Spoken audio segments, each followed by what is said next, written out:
அனைவருக்கும் வணக்கம்.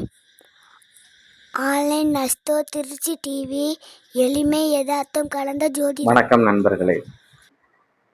சமீபத்திய தேர்தல் முடிவுகள் பார்த்தீங்கன்னா ஒரு மிக முக்கியமான ஒரு மாற்றத்தை கொண்டு வந்திருக்கிறது.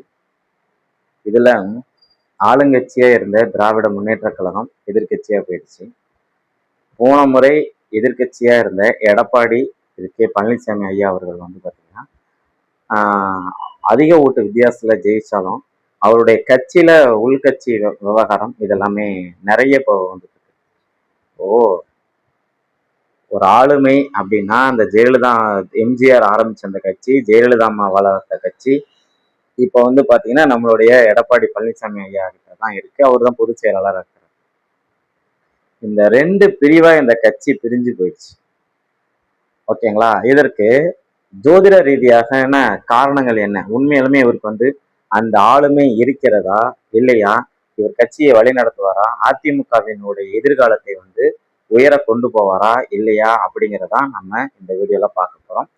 வணக்கம், நான் உங்கள் ஜோதிடர் ரவிச்சந்திரன், திருச்சி மேட்டுப்பாளையத்திலிருந்து தினசரி பயனுள்ள ஒரு வீடியோக்களை போட்டுட்டு வரோம். அந்த வகையில இன்றைக்கும் நம்ம ஒரு முக்கியமான வீடியோ தான் பார்க்க போறோம். சரி, அதாவது இப்பொழுது உங்களுக்கு நம்மளுடைய எடப்பாடி பழனிசாமி ஐயாவுடைய ஜாதகம் உங்களுக்கு திரையில் காண்பிக்கப்படும். அவர் பாத்தீங்கன்னா ரிஷப லக்னத்துல பிறந்திருக்கிறாரு. லக்னத்திலே குரு, அஷ்டமாதிபதி லக்னத்துல உட்கார்ந்துருக்கிறாரு. கேது 2ஆம் பாவத்துல, 5ல சந்திரன். இந்த சந்திரன் பாத்தீங்கன்னா பௌர்ணமிக்கு கிட்ட இருக்கிறாருன்னு வச்சுக்கோங்க. அதுக்கப்புறம் சனி உச்ச வக்ரம் அடைஞ்சிருக்கிறாரு. செவ்வாய் ஆட்சி பெற்று இருக்கிறாரு. ராகு பாத்தீங்கன்னா 8ஆம் இடத்துல இருக்கிறாரு. 10ஆம் இடத்துல பாத்தீங்கன்னா புதன் இருக்கிறாரு. 11ஆம் இடத்துல சுக்கிரன், மாந்தி, சூரியன் இருக்காங்க. இதுதான் ஐயாவுடைய ஜாதகம். இப்போ இதுல நம்ம என்ன பாக்குறோம் அப்படின்னா மெயினா, சரி, முதல்ல ஒரு அரசியல், ஒரு முதலமைச்சர் ஒரு மிக உயர்ந்த பதவிக்கு வரணும்னா முதல்ல சிம்மம் வலிமையாக இருக்கணும். ரெண்டாவது சிம்மத்தினுடைய அதிபதி வலிமையாக இருக்கணும். நம்ம நிறைய வீடியோக்குள்ள பேசிப்போம்.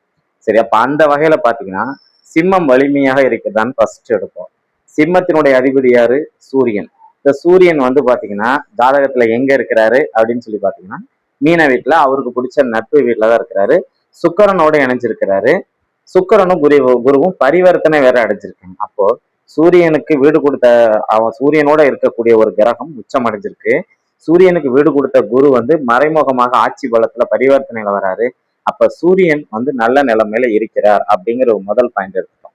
ரெண்டாவது, இந்த சூரியனுக்கு பாத்தீங்கன்னா நல்லா புரிஞ்சுங்க, இந்த சூரியனுக்கு சந்திர அதியோகம், அதாவது பௌர்ணமி ஒட்டி இருக்கக்கூடிய ஒரு அமைப்பு. பௌர்ணமினா பௌர்ணமிக்கு முந்தைய திதிகளும் பௌர்ணமிக்கு பிந்தைய திதிகளும் இது எல்லாமே பாத்தீங்கன்னா ஒரு அமைப்பு அப்படின்னு சொன்னாங்க. இவங்க பங்குனி உத்தரத்துல பிறந்தனால பங்குனி உத்தரத்துக்கு அடுத்த திதியான அதுல இருந்து ஒரு 2 திதிக்குள்ளாரதான் அவர் பிறந்திருக்கிறாரு. அப்ப சந்திரனுக்கு இங்க முழுமையான ஒரு அந்த ஒளி அமைப்பு இருக்கும். ரெண்டாவது, சந்திரனை குருவும் பார்த்திருக்கிறார், சந்திரனை சுக்கிரனும் பார்க்கிறார். இவ்வளவு அமைப்பு இருக்கிறதுனால பாத்தீங்கன்னா இந்த சந்திரனுடைய பார்வை சுக்கிரனுக்கும் சூரியனுக்கும் இருக்கனால சூரியன் மிகுந்த அளவு பலத்துடன் இருக்கிறார். ஓகேங்களா? சரி, சிம்மத்தினுடைய சிம்மாதிபதியை பார்த்துட்டோம். சிம்மத்தினுடைய அதிபதியை பார்க்கணும் அப்படின்னு சிம்மத்தை பார்க்கும்போது சிம்மத்தை தனித்த புதன் பார்க்கிறாரு. இதுல ஒரு விஷயம் கவனிக்கணும். சந்திர அதியோகத்தினுடைய அளவீடுகளை நம்ம அளக்கணும். எப்படின்னா, சந்திர அதியோகம் 13 டிகிரியில நம்மளுடைய கன்னி வீட்டுல இருக்கிறார். அப்ப அவருடைய நேர் பார்வை நம்மளுடைய மீனத்துல 13 டிகிரியில விழும். மேசத்திலையும் 13 டிகிரிக்குள்ளதான் விழும். அப்ப இங்க கும்பத்திலையும் பாத்தீங்கன்னா 13 டிகிரிக்கு அப்புறம் தான் விழும். அதாவது 13 டிகிரிக்கு மேலதான் விழும். இங்கே புதன் பாத்தீங்கன்னா 10 டிகிரியில தான் இருக்கிறாரு. 13 டிகிரிக்குள்ளார அவர் இல்லை. அப்போ அதான் 13 டிகிரிக்கு மேல இல்ல, 13 டிகிரிக்கு உள்ள இருக்கிறாரு. அப்ப சந்திர அதியோகத்தினுடைய ஒளிச்சிதறல் ரொம்ப கம்மியா தான் புதனுக்கு கிடைக்கும். அது ஒளி கிடையாது, ஒளிச்சிதறல் அப்படின்னு நம்ம சொல்லியிருக்கோம். சரி, இந்த புதனுடைய பார்வை நேர சிம்மத்தை பார்க்குது. அப்ப சிம்மம் ரொம்ப வலுவாதானே சார் இருக்குது அப்படிங்கிற உங்களுடைய கேள்வி எனக்கு நல்ல தெளிவா புரியுது. ஆனா அதே நேரத்துல சிம்மத்தினுடைய அதிபதியான சூரியன் நல்ல நிலைமையில இருந்தாலும் சிம்மத்தை புதன் பார்க்கும்போது கிட்டவே செவ்வாயின் பார்வையும் வாங்கி பார்க்கிறார். செவ்வாய் புதனுக்கு செவ்வாயின் பார்வை டிஸ்டர்ப் செய்யும். சரிங்களா? அந்த அமைப்புல பாத்தீங்கன்னா தனித்த புதனின் பார்வை சிம்மத்தில் விழுவது நன்மையே. சரிங்களா? கிட்டத்தட்ட 100ல 33% மதிப்பெண் உள்ள நம்மளுடைய புதன் பகவானின் பார்வை சிம்மத்தில் இருப்பது நல்லது ஆனா இந்த புதன் வந்து செவ்வாயுடைய 4ஆம் பார்வையில இருக்கிறாரு. செவ்வாய் வந்து 16 டிகிரி விலகி பார்க்கறனால செவ்வாயின் பார்வை பலத்தை பெற்று அதன் பிறகு அவர் சிம்மத்தை பார்ப்பது ஏதாவது ஒரு வகையில மட்டுமே சிம்மத்தை வலுப்பெற செய்யும். ஒரு முறை மட்டுமே, ஒரு வகையில் ஒரு முறை மட்டுமே வலுப்பெற செய்யும். அப்படிங்கிற ஒரு விஷயத்த நம்ம இங்க தெளிவா பார்க்கணும் அப்படின்னு நம்ம வந்து ஒரு கணிப்பு சொல்றோம்.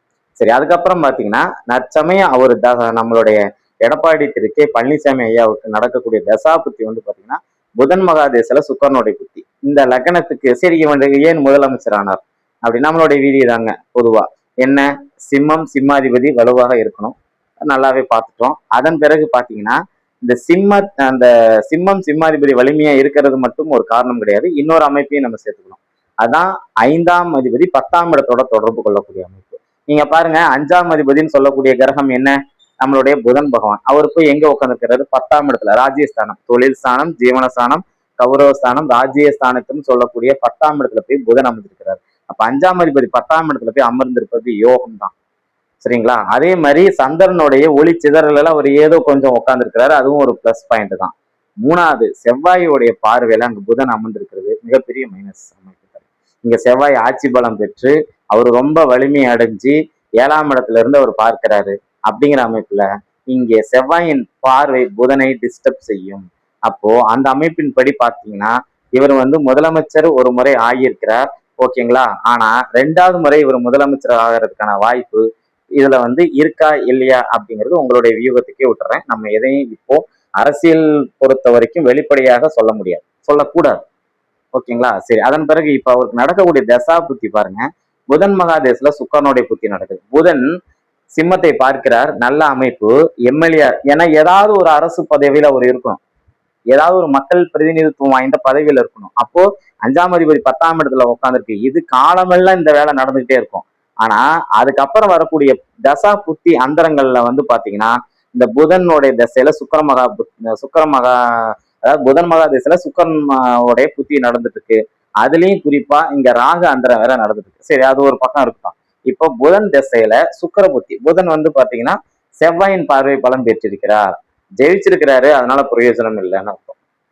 இந்த செவ்வாயின் பார்வை அப்படிதாங்க வேலை செய்யும். அவர் சிம்மத்தை பாக்குறாரு, புதனுடைய வேலை ஜெயிக்க வைக்கிறது. ஆனா அந்த ஆட்சி அரியணையில உட்காரணும் அப்படின்னா அதற்கு மற்ற கிரகங்களுடைய துணை வேண்டும், தயவு வேண்டும். சரி, அதுக்கப்புறம் பாத்தீங்க அப்படின்னா சுக்கரனுடைய நிலைமை இங்க கொஞ்சம் எடுத்து பாருங்க. சுக்கரன் வந்து பாத்தீங்கன்னா சூரியன் கிட்ட இருந்து 12 டிகிரி விலகி போயிருக்கிறார், ஓரளவுக்கு நல்ல அமைப்பு தான். ஆனா இந்த சுக்கரனை வந்து இந்த ஜாதகத்துல ஒரு விஷயம் நல்ல தெளிவா நம்ம வந்து அனலைஸ் பண்ணணும். இங்க வந்து அவர் வந்து நம்மளுடைய குருவின் வீட்டுல இருக்கிறார். பொதுவா அந்த ரிஷப லக்னத்துக்கு வந்து பாத்தீங்கன்னா குருவின் வீடுகள்ல இருக்கக்கூடிய கிரகங்கள் கொஞ்சம் டஃபா கொடுக்கும், ஓகேங்களா? இப்ப ராகு அந்தரம் நடக்குன்னு சொன்னேன். ராகு வந்து இங்க குருவை போல செயல்படுவார். அதனாலதான் இவருக்கு இந்த எலெக்ஷன் ரிசல்ட் வரும்போது இவருக்கு வந்து ஒரு ஒரு சோதனைகளை கொடுத்துச்சு. அதற்கு மேலையும் பாத்தீங்கன்னா அவங்க கட்சி 2ஆ உடையறதுக்கான காரணம் என்ன அப்படின்னு சொல்லி பாத்தீங்க அப்படின்னா இங்க நீங்க ஒரு விஷயத்த நல்லா தெளிவா கவனிக்கணும். என்ன அமைப்பு அப்படின்னா ஒரு நட்சத்திரம்ங்கிறது 3.3 டிகிரி, ஓகேங்களா? இப்போ சுக்கரன் வந்து 17 டிகிரில இருக்கிறாருன்னா 3 12, ஓகேங்களா? அதன் பிறகு நீங்க ஒரு கணக்கு போட்டீங்க அப்படின்னா இப்ப அவர் வந்து பாத்தீங்கன்னா ஓரளவுக்கு எனக்கு தெரிஞ்ச ஞானத்தின் படி பாத்தீங்கன்னா இந்த லக்னத்துக்கு நல்ல ஒரு அமைப்புல தான், அதாவது சனியுடைய நட்சத்திரத்துல இருந்தாலும் சுக்கரன் யோகம் செய்வாரு, புதனுடைய நட்சத்திரத்துல இருந்தாலும் யோகம் செய்வார், அதுல எந்த மாற்று கருத்துமும் கிடையாது. ஆனால் இப்போ கோச்சாரத்துல இருக்கக்கூடிய சனி பகவானுடைய அமைப்பு இவருடைய பிறந்த கால சூரியனோட தொடர்பில் இருக்கிறது, பிறந்த கால சுக்கரனோட தொடர்பில் இருக்கிறது. அப்ப அந்த இடத்துல ஒரு அழுத்தத்தை தரும். ஸ்டாலின் ஐயாவுக்கு எப்படி அஷ்டமத்து சனி பிரச்சனையை கொடுத்துச்சோ அதே மாதிரி இவருக்கும் ஒரு மிகப்பெரிய தாங்க முடியாத அளவுக்கு ஒரு பிரச்சனையை கொடுக்கும் அப்படிங்கிற ஒரு விஷயத்த நம்ம இங்க வந்து அறுதியா சொல்லலாம். சரி, அதன் பிறகு இன்னொரு விஷயத்த பாருங்க, இவர் ஜெயிக்க வச்சுட்டாங்க, ஆனா அந்த ஜெயிச்சனால எந்த பிரயோஜனமும் இல்லைங்கிறது அடிப்படை ஜாதகத்துல செவ்வாயின் பார்வை புதனுக்கு இருக்கிறதுனால நம்ம சொன்னோம். ஆனா இப்போ புதன் தசை தானே நடக்குது, புதனுக்கு தானே நம்ம ப்ரெடிக்ஷன் எடுக்கணும். அப்போ பிறந்த ஜாதகத்துல இந்த புதனை வந்து செவ்வாய் பார்த்ததும் இப்ப கோச்சாரத்தில் இருக்கக்கூடிய ராகு அதே புதனோட இணைந்து இருப்பதும் நீங்க நல்லா கவனிச்சீங்கன்னா தெரியும், டிகிரி கூட கிட்டத்துலதான் இருக்கு. அப்போ இந்த மாதிரி அமைப்புல இருக்கும்போது ராகுவுடைய வேலை, அதாவது ராகுவுடைய அமைப்பு, நான் ஏதோ ஒரு மீட்டிங்ல பேசியிருந்தேன், அது எந்த மீட்டிங்னு தெரியல, ராகுடைய அமைப்பு கவர்ச்சியாக இருக்கும், மாயாஜல வித்தைகளை காட்டும். இப்போ திரைத்துறையில இருக்கிற பெரும்பாலான திரைத்துறையே பாத்தீங்கன்னா ராகு சுக்கிரன் புதன் இந்த 3 கிரகத்தினுடைய இணைவுல தான் எல்லா வேலையும் திரைத்துறை.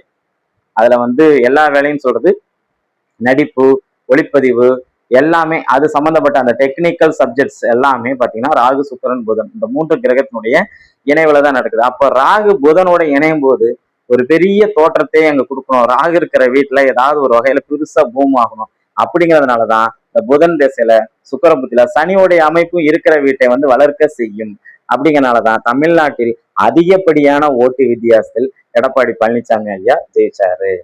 சரிங்களா? சரி, அவர் கட்சி இப்ப 2ஆ உடஞ்சதுக்கு என்னங்க காரணம் அப்படிங்கிற இது எடுத்தீங்கன்னா, இவருடைய 5ஆம் அதிபதியோட, அதாவது அட்மினிஸ்ட்ரேஷன் சொல்லக்கூடிய 5ஆம் அதிபதினு சொல்லக்கூடிய புதனை செவ்வாய் பார்த்ததும், இந்த ராஜ யோகத்தை அள்ளி தரக்கூடிய நம்மளுடைய சூரிய பகவான். ஏன்னா பொதுவா எல்லா லக்னங்களுக்குமே அவரு தான் காரியகர்த்தா. அவருடைய அமைப்புல சூரியன் சனி இணைவு பெறுவதும், இந்த லக்னத்தினுடைய அதிபதி சுக்கிரன் போய் மீனத்துல அமர்ந்து மீனத்துல சனி பவன் போதும் கடுமையான ஒரு மன உளைச்சலின் மன அழுத்தத்தின் சனி ஒரு விஷயத்த 2ஆ உடைக்கும். அந்த மாதிரி வேலையை இங்கே வந்து செய்யும் அப்படின்னு அர்த்தம். சரி, சிம்மத்துல பாருங்க, இப்ப கோச்சாரத்துல கேது போய் உட்காந்துருக்கா, சிம்மத்துல கோச்சார கேது போய் உட்காந்துருக்கா. நீங்க ஒரு விஷயம் நல்லா பாத்துங்க, சிம்மத்துல கேது வரும்போதெல்லாம் தமிழ்நாட்டுல ஒரு மிக முக்கியமான ஆட்சி மாற்றம் நடந்திருக்கு. இப்பதான் அந்த ரிசல்ட்டுக்கு அப்புறம் தான் நான் அந்த ஆய்வெல்லாம் எடுத்து பார்த்தேன். சிம்மத்துல கேது இருக்கும்போதெல்லாம் பாத்தீங்கன்னா ஆட்சி மாற்றம் நடைபெறுகிறது. இன்னொரு அமைப்பு என்னன்னு சொல்லி பாத்தீங்கன்னா, இந்த சிம்மம் தான் ஒரு மனிதனுக்கு அட்மினிஸ்ட்ரேஷன், அதே மாதிரி பாத்தீங்கன்னா நிர்வாகம், தலைமை பொறுப்பு இதெல்லாம் கொடுக்கக்கூடிய இடம். அந்த வீட்டுல கேது இருக்கனால அங்க ஒரு விஷயத்தை தடை செய்கிறார், தேவையில்லாத சர்ச்சைகள்ல சிக்க வைக்கிறாரு. இந்த மாதிரி விஷயங்கள் வந்து பண்ற மாதிரி ஒரு அமைப்பு இருக்கு. சரிங்களா? எது எப்படி இருந்தாலும் இவருடைய ஜாதகம் அருமையான ஜாதகம், பௌர்ணமிக்கு அடுத்த திதியில் பிறந்த ஜாதகம். நிச்சயம் எடப்பாடி திரு பழனிசாமி ஐயா மீண்டும் வருவார். தமிழகத்தை நிச்சயமாக அவருடைய ஆட்சியில ஒரு மிகப்பெரிய ஒரு அமைப்பு கொடுக்கும். சரி, நீங்க தினசரி கேட்கக்கூடிய கமாண்ட்ல ஒரு சில பேர் கேட்குறீங்க. நம்ம கமாண்ட் எல்லாம் ஆஃப் பண்ணி தான் வச்சிருக்கோம். ஓகேங்களா? அதுக்கு ஒரு காரணமும் இருக்கு. வாட்ஸ்அப்ல வந்து கேட்குறீங்க, முடிஞ்ச வரைக்கும் அதெல்லாம் தவிர்த்துருங்க.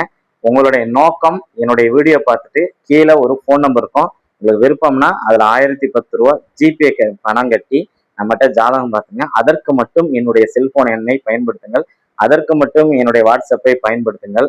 நம்ம போடுற வீடியோல இந்த அந்த மாதிரி சொன்னீங்க, இந்த மாதிரி சொன்னீங்க, அந்த மாதிரி விஷயம்லாம் நீங்க முடிஞ்ச வரைக்கும் தவிர்த்துடுங்க அப்படின்னு சொல்லி, இதுல எடப்பாடி பழனிசாமி ஐயாவின் காலம் இனியும் இருக்கிறது அப்படின்னு ஒரு பாசிட்டிவான ஒரு விஷயத்தை சொல்லி, சரிங்களா, இந்த வீடியோவை இவ்வளவு நேரம் கண்டுகளித்த உங்களுடைய அத்தனை கண்களுக்கும் நெஞ்சங்களுக்கும் என்னுடைய நெஞ்சார்ந்த நன்றிகளும் வாழ்த்துக்களும். நன்றி, வணக்கம்.